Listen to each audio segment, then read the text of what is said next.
Abuso sexual e violações de freiras por padres católicos na Índia tem décadas. A matéria é do site português expresso.pt. Uma investigação da agência de notícias Associated Press denunciou uma série de abusos sexuais e violações cometidos contra freiras na Índia durante décadas por padres que contaram com o silêncio cúmplice da hierarquia católica. Quase 24 freiras e ex-freiras queixam-se de repetidas violações e de uma hierarquia católica que pouco fez para as proteger, ao mesmo tempo que detalham frequentes situações de assédio sexual, existindo ainda relatos de sacerdotes que afirmam terem tido conhecimento direto deste tipo de incidentes. Ainda assim, o problema é encoberto por uma cultura do silêncio. Muitas freiras acreditam que o abuso é comum e que a maioria das irmãs pode pelo menos dizer que já se defendeu dos avanços sexuais de um padre, enquanto algumas dizem ter a convicção de que os episódios são raros. Quase ninguém discute o assunto abertamente e a maioria só fala na condição de não serem identificadas. No verão, uma freira trouxe o assunto para discussão pública. Depois de repetidas acusações contra responsáveis da igreja que não obtiveram resposta, a freira de 44 anos apresentou uma queixa na polícia contra o bispo que supervisiona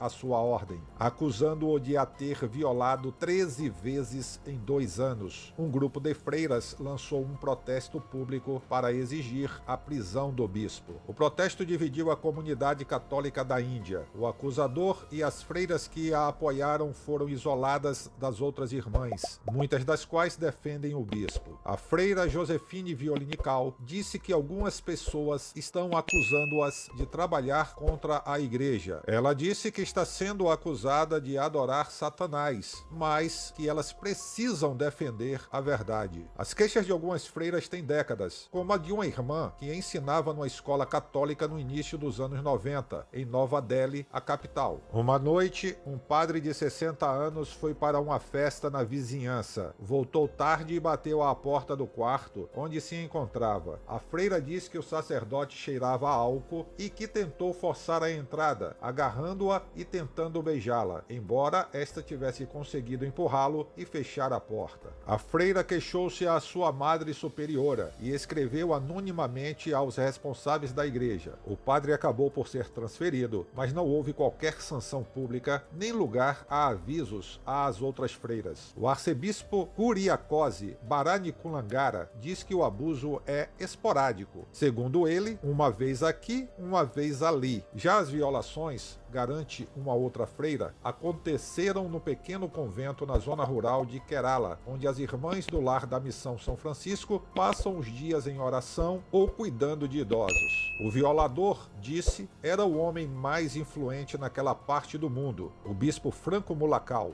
Mulakal era o patrono oficial de sua comunidade, os missionários de Jesus, exercendo enorme influência sobre os seus orçamentos e atribuições de trabalho. De acordo com a carta que a freira escreveu aos responsáveis da igreja, ele a violou. O bispo nega veementemente as alegações, acusando a irmã de o tentar chantagear para conseguir um trabalho melhor. Estou passando por uma dolorosa agonia, disse o clérigo, que foi detido durante 3 semanas e posteriormente libertado sob fiança em outubro. Muitos em Kerala veem Mulakal como um mártir e uma série de apoiadores visitaram-no na cadeia. Autoridades católicas pouco falaram sobre o caso, com a Conferência dos Bispos Católicos da Índia divulgando uma nota alegando não ter jurisdição sobre os bispos de forma individual e que a investigação e o processo judicial deveriam seguir o seu trâmite. O silêncio, segundo aquele órgão, não deve de forma alguma, ser interpretado como uma tomada de partido a favor de uma das duas partes. Tribunal leva a julgamento 2 freiras e 2 padres no caso de tortura a noviças em Vila Nova de Famalicão. A matéria do site português cmjornal.pt. O juiz de instrução criminal do Tribunal de Guimarães decidiu mandar para julgamento todos os arguidos envolvidos no processo de escravatura de noviças no convento em Vila Nova de Famalicão. No banco dos réus vão sentar-se 2 freiras, o padre Joaquim Milheiros e ainda um padre indicado pela diocese como responsável pelo convento, quando das buscas realizadas pela Polícia Judiciária, que levaram a resgatar as vítimas de tortura. Já segundo outro site português, o rtp.pt, Freira admite uns tapas nos rostos de noviças em convento de Famalicão. A governanta de um convento de Requião, Vila Nova de Famalicão, admitiu que deu uns tapas nos rostos de algumas noviças, mas negou a generalidade dos maus tratos que lhes são imputados, confessando ainda que amava todas elas. No Tribunal de Guimarães, no início do julgamento em que, conjuntamente com outros 4 arguidos, responde por 9 crimes de escravidão, a arguida disse que a acusação foi forjada e passou mais de 2 horas a repetir expressões como "não aceito isso",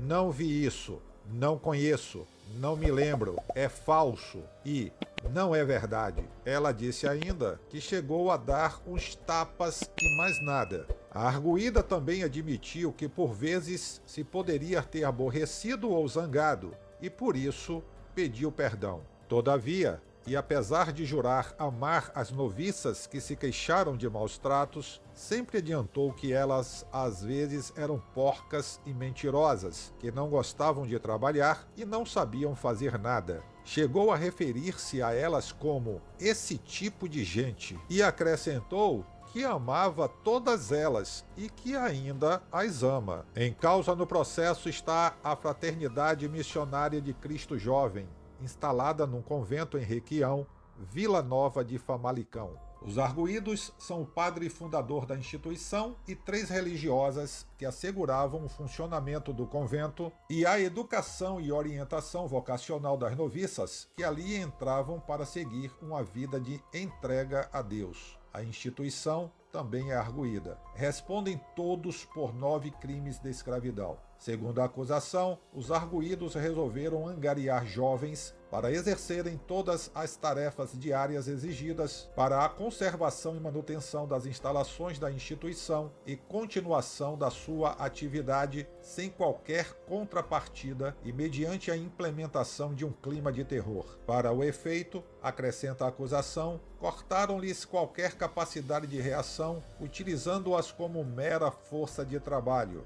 A acusação ainda diz que os arguídos tinham como alvo jovens de raízes humildes, com poucas qualificações ou emocionalmente fragilizadas e com pretensões a integrarem uma comunidade espiritual de raiz católica, piedosas e tementes a Deus. Os arguídos diriam às jovens que tinham sido escolhidas por Deus, convencendo-as de que deviam seguir a vida religiosa e que, caso negassem as suas vocações, teriam castigos divinos, problemas familiares e mortes na família. A acusação também afirma que por muitos anos os arguídos sujeitaram as jovens diariamente a várias agressões físicas, injúrias, pressões psicológicas, tratamentos humilhantes, castigos e trabalhos pesados. Tudo isso foi negado pela arguída hoje ouvida, que, todavia, admitiu que o convento tem regras, afirmou que havia o chicote, caso elas quisessem,